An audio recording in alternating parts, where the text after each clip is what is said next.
Hello, everyone. This is Al Red Sox Fan coming to you from Al Red Sox Fan YouTube channel, and we have a wonderful guest with us, the original Grognard OG Devin. Holy cow, the sound check went well. There we go. Wow, that was loud, folks. Anyway, in the chat we have Ben Hogan and Dog Sidious, and I believe Dog Sidious will be joining us in a little bit as I sent him the link.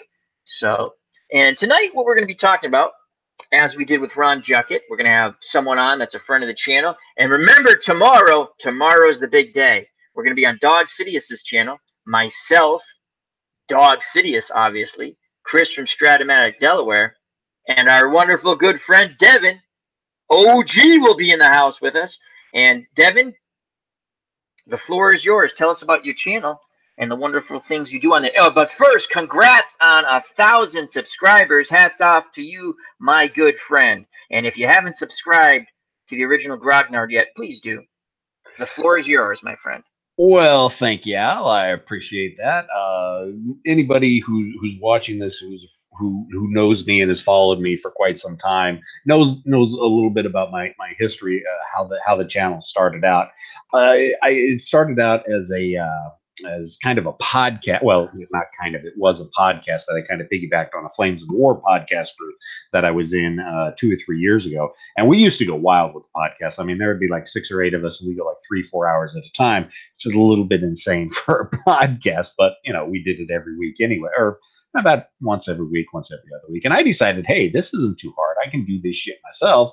So I decided, hey, I'm going to go ahead and do my own podcast. And I used their bandwidth, basically their webpage, and they were cool with it.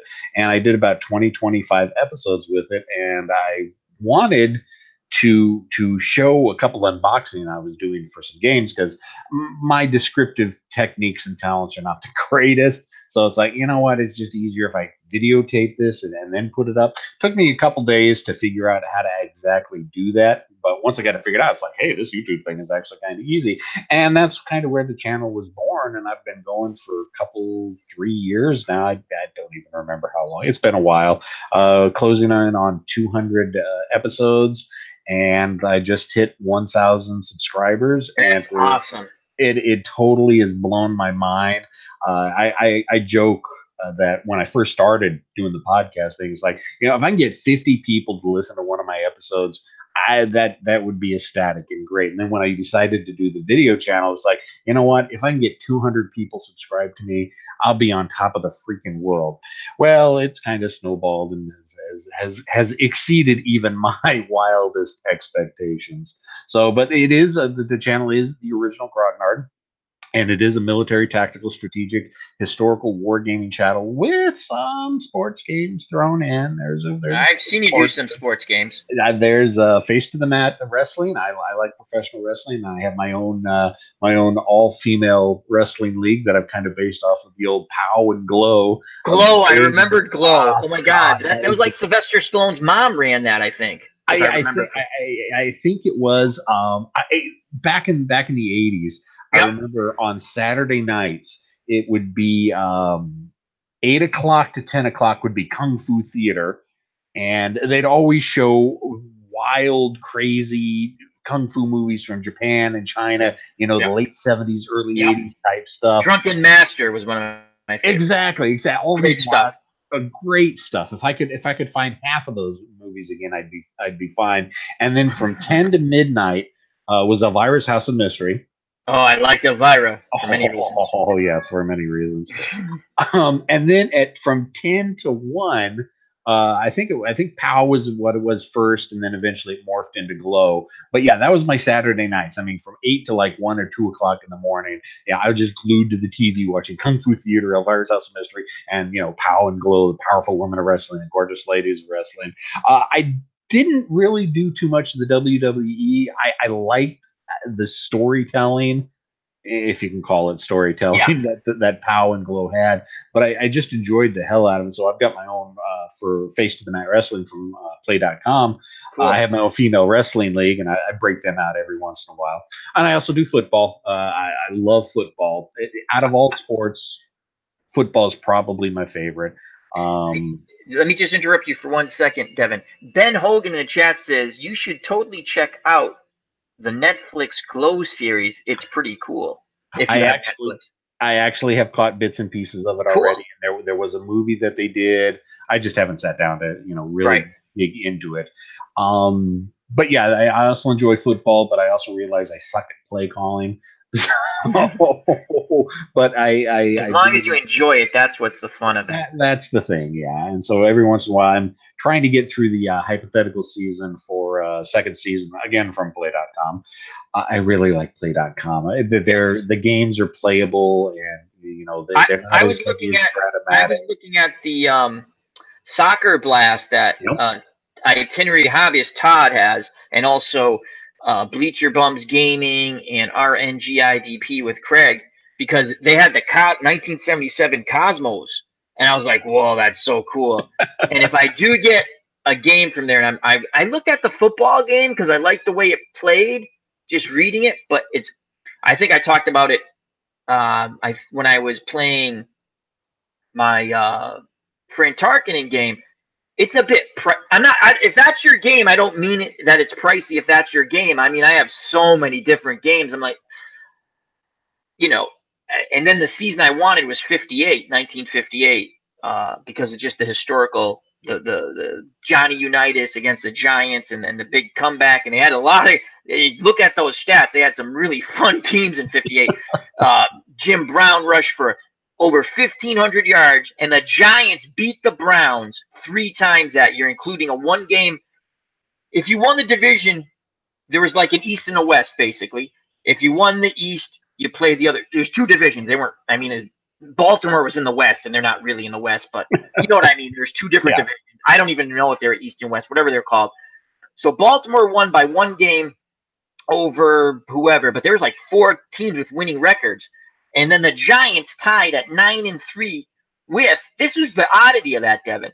They tied with the Browns at 9-3, but they had beat the Browns twice. Instead of saying, "Oh, you beat them head to head twice," they made them play a third time, right? And they beat them a third time, and they shut down Jim. It would be interesting to see because they shut down Jim Brown. I don't know. He never got hurt, to my knowledge, Jim Brown, right? And I don't know if he did something that Paul Brown wasn't happy with, and they yanked him out of the game, but it was just interesting. So that's one of my favorite football seasons anyway. The floor is yours again, but Play.com, yes, check that out too. Yeah, Hello, Chrissy Oldstones and Ken Castro.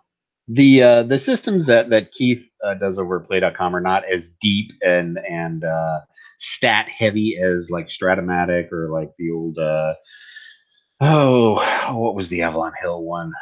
Pro Season.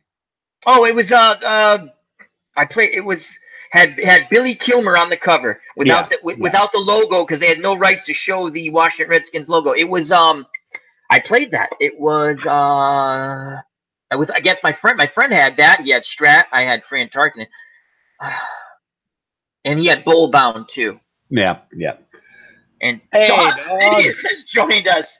Hello, Captain Sidious. Hello, keep going, gentlemen. I won't interrupt you. So it's good to have our good friend Dog Sidious. Hello, chat.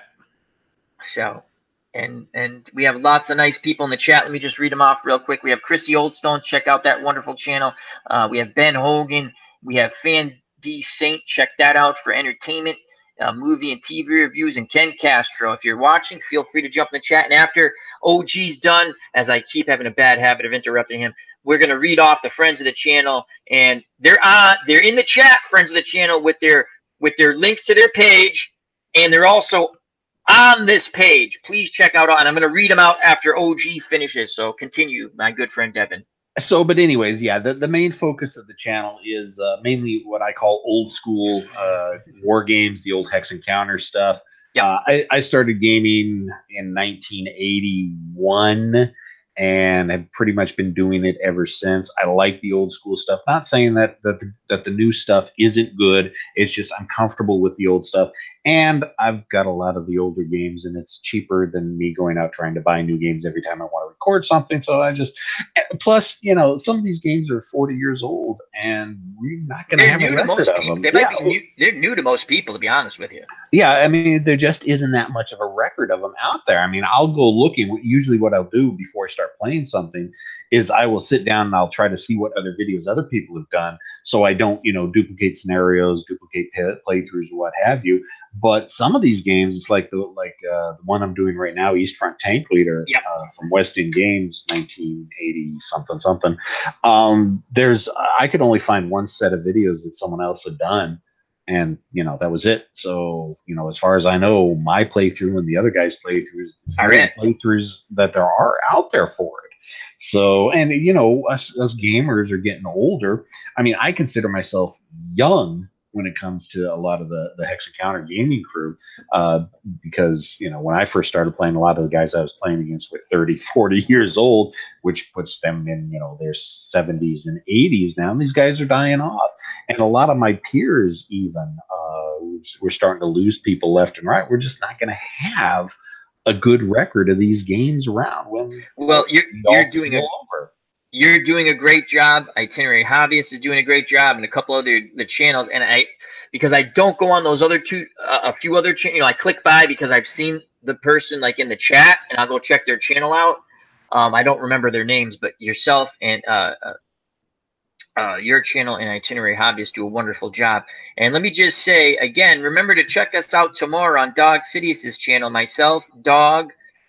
Devin will be there, the OG, and Chris from Stratomatic, Delaware. And Dog, just give us a little preview before I read off our good friends who are part of our community. What are your thoughts on tomorrow, Dog, when we are on your wonderful channel, all things Star Wars and entertainment?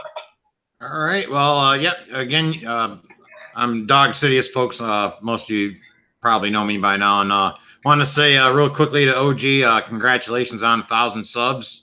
Thank you, sir. Well done, sir. Well deserved, also. So, and I apologize for missing the glow talk there, man. That brought back some memories. I remember Americana and Mount Fiji, I think it was too, and a few of them there. But I kind of remember him being on Donahue. I don't know if you remember that. Yeah, I remember that. Yeah. Yeah, it was pretty good though. But but for tomorrow night, I was kind of thinking.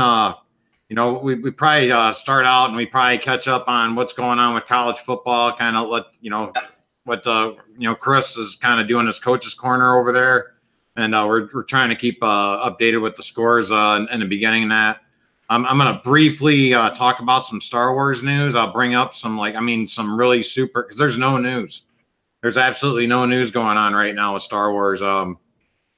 Like Kevin Smith came out and said that Chewie might be Rey's mom, and a bunch of story groups or whatever, they kind of ran with that. So I mean, that's not the kind of content I want to bring to my channel right now at this time. So that was like a funny kind of thing, though, right? Yeah, that was.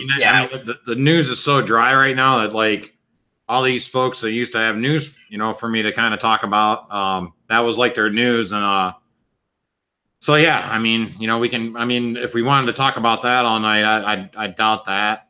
But I figured we'd touch on some college football, maybe talk some gaming and some entertainment. Cool. We haven't talked really much about the NFL. I don't know if you guys are sports fans too. Well, obviously, your Browns almost pulled one off. I mean, the NFL season just got started. We can touch on that maybe tomorrow night or whatever the chat kind of leads us down into. So I just want to touch on the Cleveland Browns for a quick second. Sure. At the end of that game in overtime on the pickoff, they called the biggest BS penalty on a play, that block, which was the guy literally just touched him, in my opinion. The play was over. Watch the replay. They threw a flag. Now, is that guy going to make the field goal in the pouring rain? I don't know. But the coach, and I don't blame the Cleveland coach, went to ultra conservative because he's like, I'm not losing this game. I'm at least snapping our losing streak. And I don't blame him. But that was a horrendous, in my opinion. From what I saw, if that was the penalty, and I think it was, the play was already over, for God's sakes. And the guy just kind of, you know what I mean? It's there. You can't throw a flag on that. That's horrible. You know, they would have been closer. He might have run the ball maybe 1-2 more times, but that was a pouring rainstorm. Holy cow! And you know what? I'm sorry. Were you finished there, Al? Yeah, I'm sorry. Yeah. Just to point this out, I've been a Cleveland Browns fan since probably 1978 when I was about 6 years old, folks. So it's been, pretty deep rooted. So, but that being said, like a call like that back, maybe, I don't know, 20 years ago or so, I'd probably really just kind of, hang on to that. But there was a few calls that went back and forth there. Yeah. There was a punt that I believe that went off like Nick Chubb's helmet or something like that. And could have changed the game though too. But when you get 6 turnovers, you should destroy the other team, or you should never. They picked off Roethlisberger, was it 5 times? They picked I think they picked him. I want to say at least 4. Maybe he got a couple fumbles. I know it might have been 5 turnover. 5 interceptions actually.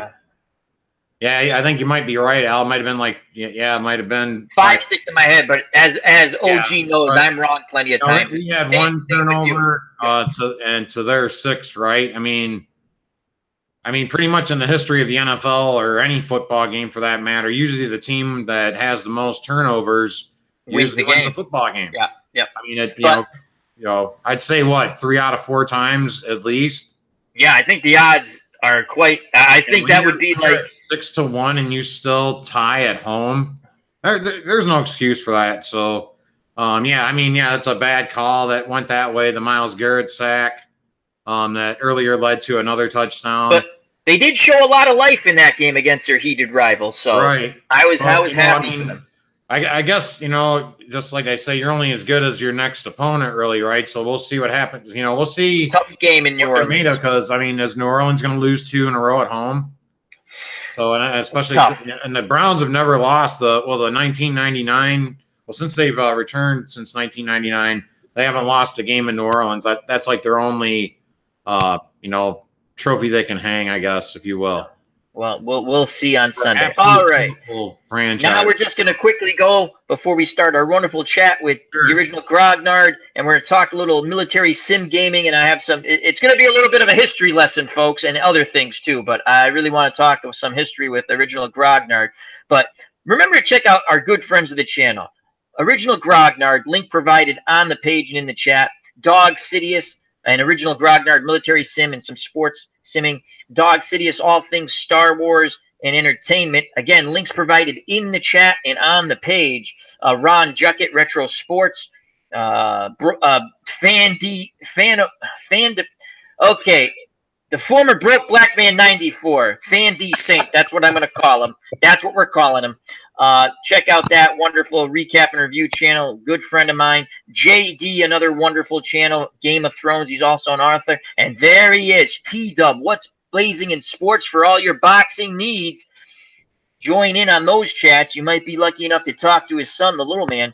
And then Higher Ground Gaming with Eric, Retro Sports. ID Gestures, who's in Scotland for, I believe, 3 weeks. Another wonderful channel. He went over 1 million views earlier this year or late last year. And just all kinds of military sims, RPG, sports sims. Our good friend Stratomatic Delaware, Chris, will be on with us tomorrow, and that's Card and Dice Sports Sims. RNGIDP with Craig, Card and Dice Sports Sims. Phil the Issues Guy, Game of Thrones, Walking Dead, and others things, and movie and TV reviews, Espo Strat Sports Network, Tabletop Baseball Plus with the Earl and Earl Show. Great Card and Dice channel, all kinds of fun sports on there. Mosley Boxing, Omenino for video gameplay, EO Sports League with Elin, another retro sports. Bleacher Bums Gaming with Anthony, big boxing fan. He'll be releasing his boxing card and dice game. He's shooting for later in the year, and that's Glory Days Boxing, a wonderful channel. Boxing, baseball, auto racing, soccer. AU Pack Mule. Can't say enough about AU Pack Mule. Always been a big supporter of the channel and the community. Wonderful channel there. Walking Game of Thrones, Westworld. Tribes Fan 879. He's going to be doing a Vita Blue replay. Mr. Utah Mike. Citadel for Trivia, which was just on, and that Dog Sidious won today. Ben Hogan in the chat, I think, came in second. And